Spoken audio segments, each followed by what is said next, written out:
So the balance has to be struck. And the balance is that we should desire and act. But the trouble is, in human atmosphere, there is a division of labor, I think. That one part of the country is thinking, another part of the country is acting. Under these circumstances, nothing will work out. So, a balance has to be struck where you have the Sushumna working out. Now, the Sushumna Nadi is the one where one would say is the equator. Is not equator, but is the axis of the Mother Earth. The axis of the Mother Earth is the Sushumna, and that has to act. And when it comes to that axis, it is the one that balances. Actually, there is nothing like a big pole inside the Mother Earth, which we can call it as an axis. There's nothing that is material inside the Mother Earth that we can call it as an axis, but it's the energy force which acts in such a manner that the Earth moves with such tremendous speed. When the cosmos is all spread out so much, it not only moves, but it creates day and night for us, so that daytime we can work and nighttime we can sleep, to give us a balance. Only also it moves in such a manner around the sun that half of the countries get the sun during the summertime and half of them get it during the winter time. That's the axis that acts and works out everything.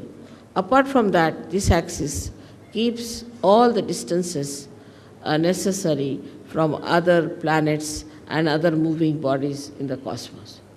This axis is the intelligence of the Mother Earth. It is not only the intelligence, but it is the fragrance, and apart from it is the Sushumna Nadi, we can say, of the Mother Earth. So, in the whole evolutionary process, the Mother Earth has played a very big part through her axis. In the same way, in human beings, the axis is the most important. That's the main principle of life we have got, is our axis. We have to stand on our axis. Those who do not stand on their axis, stand more towards the left or towards the right, are capable of complete destruction. Because either they will be destroyed by too much of right side or too much of left side. So our axis has to be properly dealt with. Now those people who do not have a proper axis can have problems of different chakras, of different kind of quality in a person. A person who stretches his axis too much, puts back his head like this, is a person who is very right-sided and creates problem with his ego. And the one who absolutely bends down, like a slavish person, also is a person who goes towards his destructiveness. Now there's a big problem between these two types of people, one trying to dominate another, and when they start dominating another person, they actually destroy themselves as well as destroy the ones whom they are dominating. For example, now, we have seen that we had Britishers who came here and ruled us. We have seen the French went and ruled some other people. Then there are Portuguese who went and ruled some other people. But everything that they did to dominate and all that has double reactions. First of all, by their domination, say, Indians became very slavish. Indians become, even today, they are extremely slavish and they do not have that independent axis as they should have. Extremely slavish people they are. Especially I see in the West, I'm surprised when the Indians go from here. I find they are so very slavish. They try to sort of do all kinds of slavish acts to please the white-skinned people. The white skin became sort of a very adorable stuff in it. That added to the ego of the whites. Added to the ego of the whites, and today you see what's happening is all that ego is destroying them. They are on the verge of destruction because of their ego. So it is so unnatural and it is so superficial. One has to understand that what is the best within a human being is his axis. And everybody has an axis, and one must respect the axis of every person. In Sahaja Yoga, I don't know you by your faces so much. I know you by your chakras, by your sushumna, what sort of a sushumna you have. If you have a deep sushumna, I know you as a deep person. If you have a superficial sushumna, I know you as a person with a very superficial type of a sushumna. And even if you make up something by sort of being very nice or good or talking about Sahaja Yoga or knowing too much about Sahaja Yoga and saying things which will baffle normally anyone as if you are masters of Sahaja Yoga, I know how deep you are. So the depth on the axis is more important than anything else. Your axis has to be very deep. Now you will say that, Mother, the axis is the same as it is. So how can it be deep? So in the axis, as you see, is made in human beings, is like a 3.5 coiled paper-like thing. And the inside of it is the Brahmanadi. The Brahmanadi is a very, very small little, we can call a very, very hair-like thing, where only a hair like Kundalini can pass through. But when the person is deep, this Brahmanadi is bigger, and all the rest of them, which are coiled into each other, are smaller. While the people who are not deep, their outside, what you call the foldings, are bigger than the inside small thing.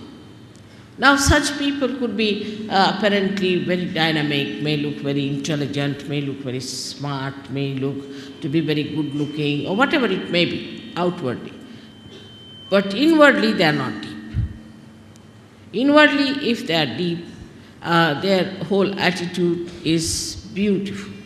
They are very joy-giving people. They are very joy-giving. And the more, if you meet a person of another kind, he may look joyous, he may try to give you joy, but the joy won't be really that deep. It would be like a joy killing. So it is important for us to make our axis deeper. And that is where we lack the proper assiduity, the proper effort we have to put in. Now some people have automatically very deep axis. And some people have very, very, what should you say, a very constricted type of the axis. This axis has to be grown. Now when you come for my puja and all that, I do expand it, I agree. But it is a temporary thing. To retain it at that point, one has to work at home, in the collective also. One has to work very much at home with meditation. But it should be done seriously.